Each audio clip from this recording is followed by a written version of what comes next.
ProfessionalInvestor.com's Daily Brief.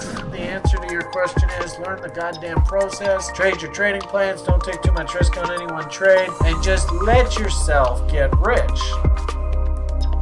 Hello, everyone. Welcome back to Brian's Crazy Frivolity. Actually, not just Brian. TRI's Crazy Frivolity. The Daily Brief, Monday morning, 9 o'clock here on the West Coast. Actually, I was pretty touched. I went and did that broiler chicken show yesterday. And of course, I ad-lib it. It's a live show. A lot of it's ad-libbed. And I was wondering whether I said a few stupid things there yesterday. But actually, I came back after the trip with Lily, and he had a very good afternoon. So as long as he has a good day, I suppose everything's a win, right? But actually, I was actually touched by a few of your comments in the comment section of the video. So it wasn't nearly as bad as I received as I thought maybe it would be. So anyway, lots of chat. We of course covered a whole bunch of different stuff. I do find it kind of interesting that first thing here this morning. I mean, really, the Bitcoin price chart has done basically absolutely nothing since we talked yesterday. And interesting enough, how we drew these reload zones through the yesterday's video, that broiler chickens, and I talked to you about how I really think that this red line, this is a key high to low trend line. Don't see a lot of people in the market talk about high to low trend lines, but they're incredible. And this one's a low to high trend line. But they're incredibly powerful. So if you're trying to figure out, you're looking at price right now and you're going, what the heck is going on here? I mean, this just doesn't make any sense. I think what's happening here is we just got a wicked battle at this line, and I'm not even quite sure exactly who's going to win this battle. But today is Monday, and on Monday, we do like to do a review of the US dollar. And I did notice I had been putting out tweets and notices and stuff about, when the US dollar here is tanking hard, usually that's kind of like okay, it's safe to go out and play again in the capital markets. It's safe to go take risk. It's safe to go take long bets, that kind of stuff. And when this thing's rallying hard, it's sort of like, oh my God, get me out of risk, get me out of anything that is not U.S. government guaranteed kind of idea, for whatever that's worth. I guess U.S. taxpayer guaranteed. And usually the whole market sort of comes off. So, of course, this will be shifting as we go through this respective, I guess, greed cycle that goes on till about 2035 or so. But just in the short term, this is just a chart going back to the end of spring, beginning of summer. It kind of felt like maybe we got a little bit too far on that. Hey, we're all going to get rich going long. And the US dollar actually indeed started to firm up a bit. But we'll take a look at this a little bit more in detail in the after party show. And then also, too, I can tell you, when I was a broker, I was a futures broker, and the general rule of thumb, like I tweeted out there the other day, was you don't really trade the US dollar index. What you do is you go and find all the other currency pairs and hunt setups on them. And I do find it interesting that coming down into here, a lot of the sort of like gold and commodity proxies all jumped up. And they actually look like they're kind of topping out now. So interesting dichotomy going on in the marketplace.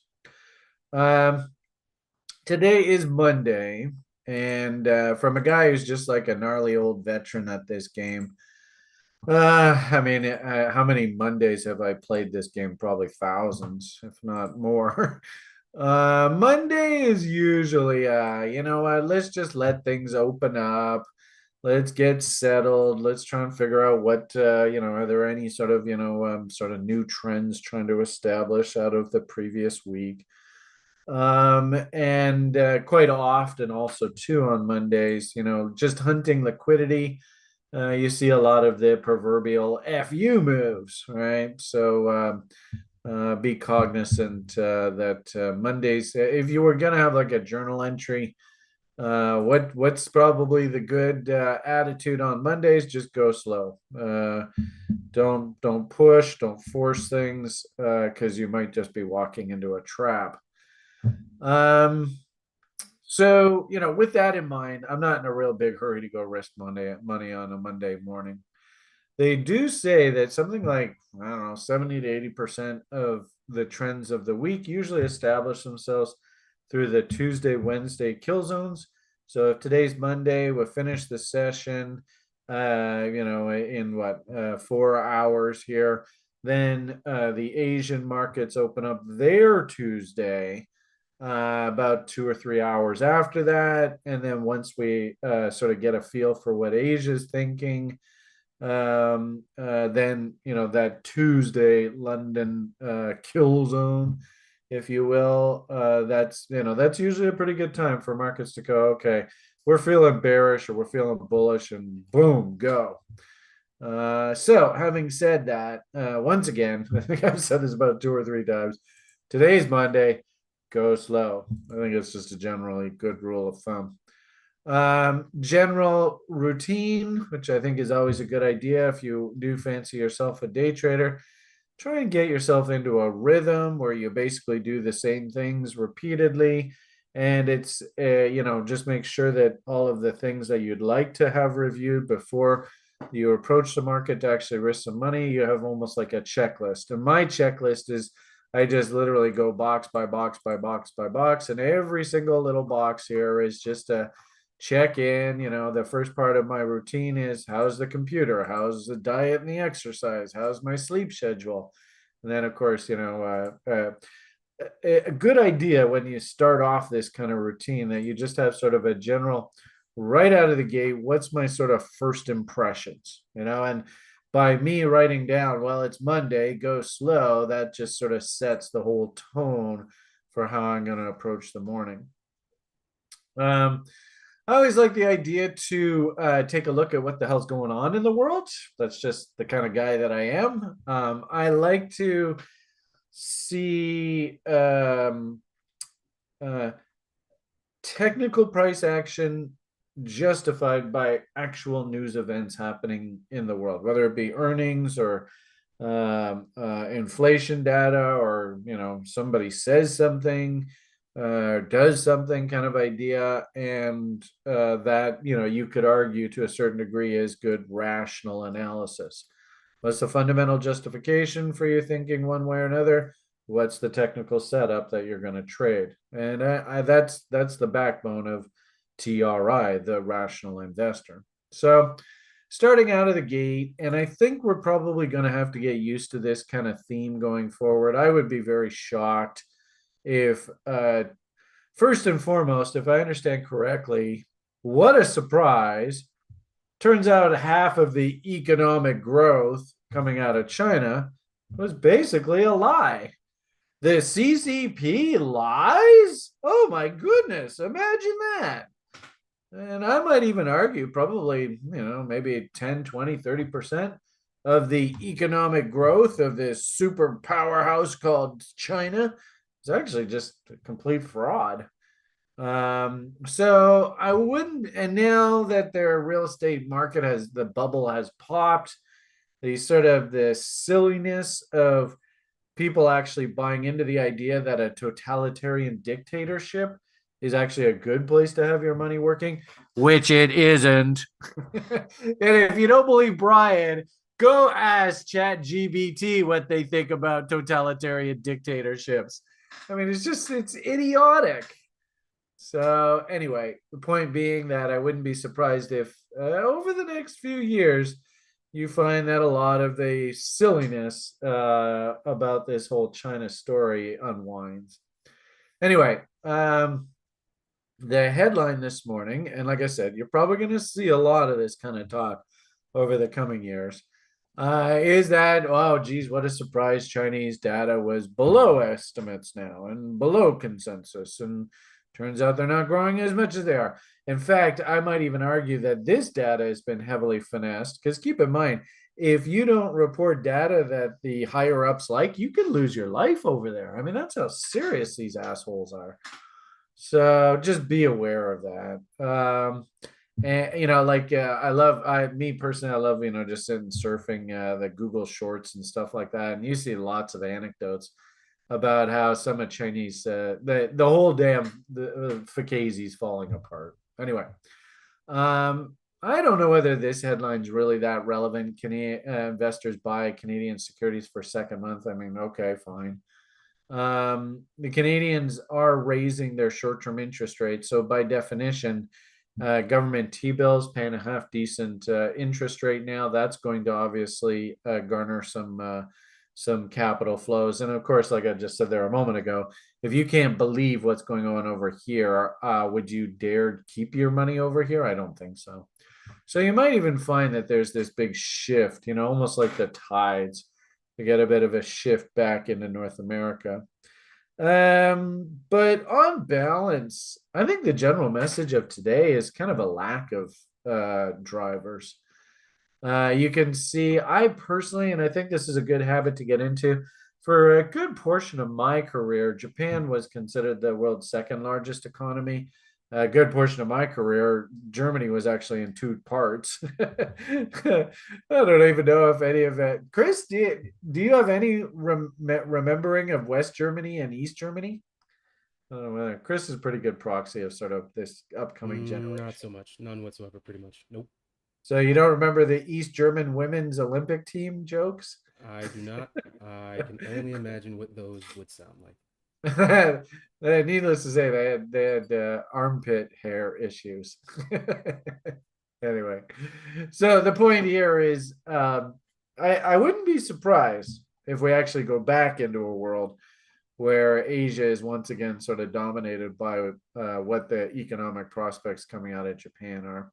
And you can see Japan was slightly down on the day. So I'm not really looking for a rip roaring huge bull markets here in North America. And actually, if you look at some of the price charts here in some of these stock indexes, oh boy, I'm actually quite surprised. They look like if I was a guy who could suffer from vertigo, oh boy, I'd have vertigo looking at some of these stock indexes. Um, Also, notice some of these headlines don't really seem to agree with the actual price charts. This might be a function of in a slow news day, in a slow econ day. I think I barked about this yesterday on the video quite often. I think I was showing you like the headline, gold price is firm because inflation is falling. What? That doesn't make any sense. So the news headlines can sometimes be sort of like helped along just to make sure that we have something to actually print. So I'm going to call today actually a pretty slow news day, econ wise. And so if we go back to the actual econs, I like to sort of do anything that's like 2 stars or higher for these trading economics guys. So here's your calendar. I mean, I suppose we could put like 1 star events, right? So you got a whole bunch, and there's sort of like that Canadian data we talked about. Now that's interesting. So foreign securities purchased by Canadians actually fell quite a bit, but I would actually consider this relatively not that important data. So just to keep it simple, if you do like using this site, some people like using different sites. But anyway, point here, Monday, July 17th, you can see, I mean, almost nothing. An inflation report for Italy came out 6.4%. Consensus was 6.4, previous 7.6. We've seen this basic theme across the world. Just we're falling away from the hyperinflationary environment that we had a year or two ago. Thank heavens. Suppose you could make the argument that Miss Lagarde was speaking overnight. My time, I didn't really see anything in the market earth-shattering about what she said. Still not quite sure how this sort of presidency over in the ECB works. Do they have term limits? Who is this person? I mean, she's not a banker by trade. Is she just crowned herself king of ECB? I do find that a bit odd. In the time that she's been in power there, I think the Americans have gone through 2 or 3 FOMC chairmen. Anyway, that's here nor there. New York Empire State Manufacturing came in slightly better than expected. You can see previous, actually not quite a bit better than expected. Previous was fairly robust data print, but looks like the market was looking for this thing to fall off a cliff here, and it actually came in relatively benign. So if anything, that's probably giving a bit of a bid to North American stocks here today. And that's it. I mean, there isn't really a hell of a lot driving price. So what I've seen just basically in the market here today is kind of a whole bunch of kind of sideways. It is interesting to see the stocks did try and put in some sort of bottom. Tech, of course, I think you're probably going to see this for the next 10, 15 years. And then into the 35 peak, tech is going to go absolutely parabolic. That's the way this game goes. So it wouldn't surprise me if we did like a relative performance study. This orange one, you're going to notice a lot of W's and stuff on this. But interesting to even see that the Russell 2000 is trying to base out here and start to climb the wall of worry again. Even the Dow has a bit of a W working. I guess that's the S&P 500. The Dow itself is just a V bottom off of this recent low, but I suppose looking at the commodities, and really what I like to do is to sort of set myself up. Am I going to take a trade today? Is I always like to hunt levels. The three majors, and in the after party when we go through the currencies, I think you'll understand this. But the three majors here, 4-hour charts. We've got the crude oil making a V top. So with a huge spike overnight, but then it came right back down. Very trappy type price action, pretty violent stuff. Certainly nothing level wise for me. I would be very interested in hunting longs down against this ATR level and the double bottom breakout level from a week or two ago. And I'd be interested in hunting shorts on a nice FU move up against these highs. I think that's realistic. Right now, though, there's nothing for me to do there. And then, so this is sort of my look first thing in the morning. What does she look like now? Boom. Boom. Boom. This is why I really don't want to take trade. So you can see, I think I have that up there, didn't I? It was a different one. There's where we were, 74.48. And you can see right now, we are sitting 74.41. It's a big hurry up and do nothing market here for a guy like me this morning. I suppose you could have maybe hunted a short against those moving averages in that low there, but that's not enough movement for a guy like me to get too excited. And you're going to see this reoccurring theme. The one thing that I did notice when I went through the charts here this morning, though, is I was quite surprised at how well defined the little top in gold was. Like I said, that's a V top. So by definition, for a guy like me, I would actually expect that high to be tested at some point here. But looking at the gold, I was quite surprised. That's pretty well defined top, eh? And we did have these fog and bumps, like a really big one, huge one here. You can see there's another W that came in here, painting upside objectives up into this area, and this is 38.2 of the recent slide. So I was thinking that we were going to work our way up into these highs, but bang, bang, bang. Actually, what, 1, 2, 3, that's a triple top, maybe even a quadruple top. So that was a bit surprising. And I think that the reason why that's happening is people are actually starting to talk about deflation in China. Imagine that. We haven't heard that conversation in a while.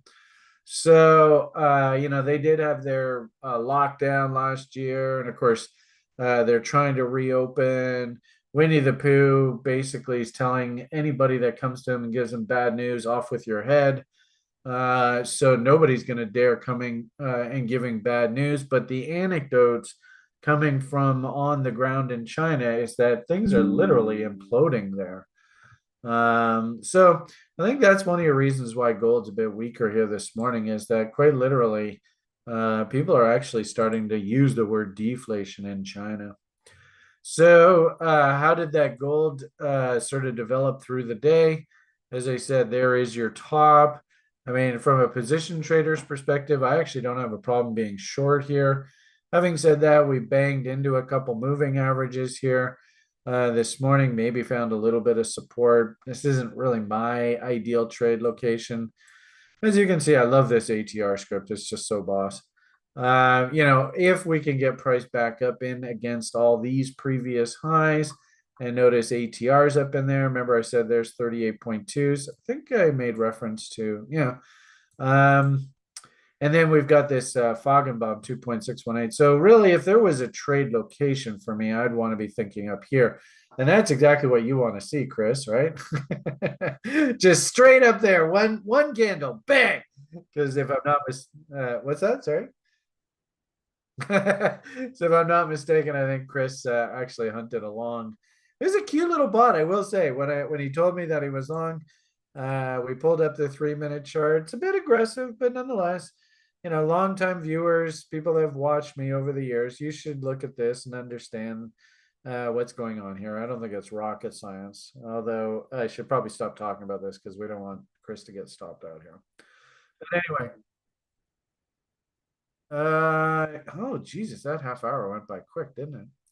So I'm just sort of summarizing what I'm seeing in the marketplace. I suppose we don't have to go down to 3-minute charts, and it's free broadcast. I might make the argument we're in a bit of a moving average sandwich right now. Chris wants to get a nice pop here back up against these highs. Then that brings us to the stock market, and I gotta say, I'm a big fan of candle body highs for trade location. I'm sure you probably heard me say that once or twice.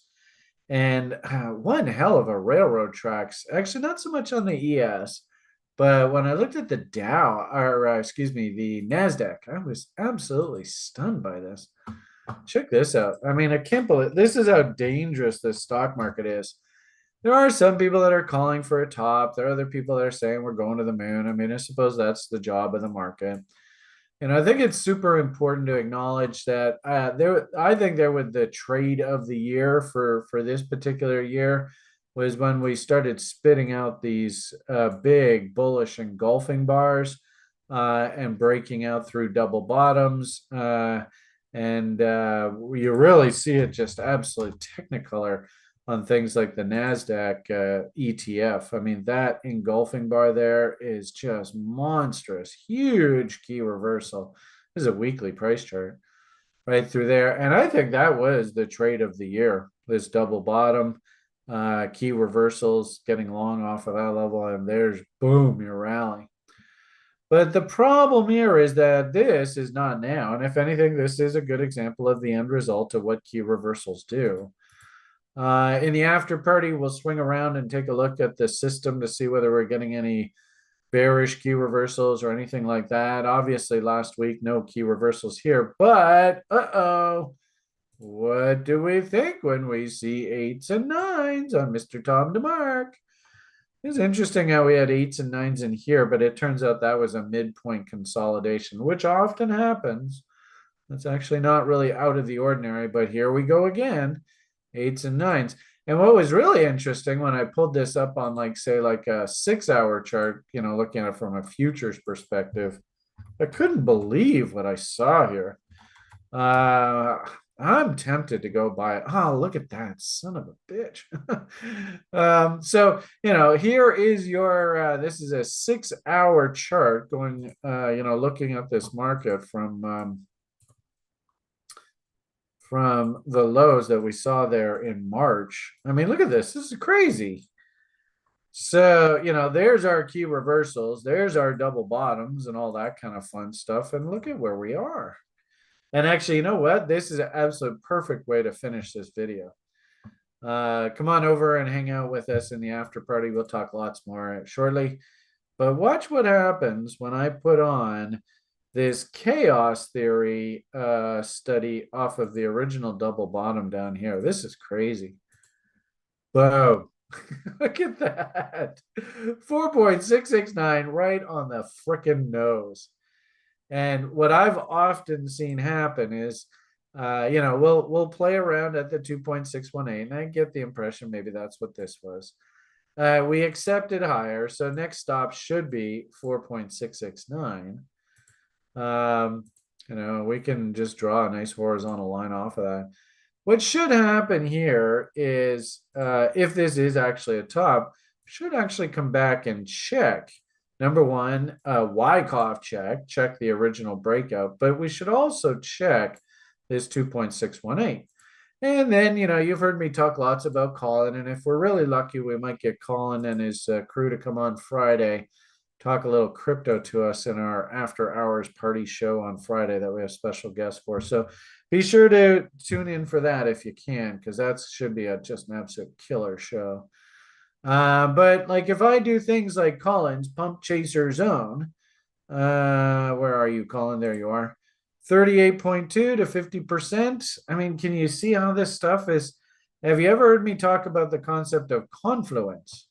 So there is a really, really good example of confluence. I mean, we had a bunch of interesting how we had a bunch of bullish divs. I guess that was on that event right there. We're starting to get one bearish div on this move up top here. I don't know whether we have enough divs to justify a trade yet or not. But you can see 38.2, 50%, 2.618, the previous high, Wyckoff check. You can kind of see this stuff writing itself. I don't know whether this is the top. I mean, does anybody? And anybody that does tell you that they know for certain, I think they're a load of horse hockey. But, there's trend line support. There's 50% level. As I said, 2.618, Wyckoff checks. It sure looks to me like we could really use a little bit of calming down here. Now, what should happen if this market is normal is we're going to bob and weave up here and then into your September, October, which is just such a typical seasonal trade. That's when we get this dump. And the irony of it all is that this would just be very normal, healthy, technical, WD GAN, very simple stuff. But of course, that in the media and the politicians that want us to start freaking out and, they drive everything that we do in our society based on fear. You can see that they're going to label this very normal, healthy correction a crash, right? But hopefully you understand whether it be things like chaos theory, Wyckoff checks, first stop target, Collins pump chaser zone, trend line checks, 50% WD GAN, whatever you want. This is actually, to see this would actually be healthy. It would be normal. And it would be actually, in my opinion, a good thing to see happen. So anyway, low news day. I don't think there's any huge position trades to put on. Everybody keep your fingers crossed for Chris's trade, and he does well on it. As for me, Brian, it's Monday. I'm probably just going to lay low in the weeds. All right. Have yourselves a great day. PMA for the win. We'll head on over to the after party and have some fun chit-chatting about system messages. Also, too, I'll circle around and answer the commitments of traders report question that was asked in the AMA document yesterday we didn't get to. And by all means, if you have any questions here in the short term, I could always address those too. All right. Have yourselves a great day. All the best. And bye for now.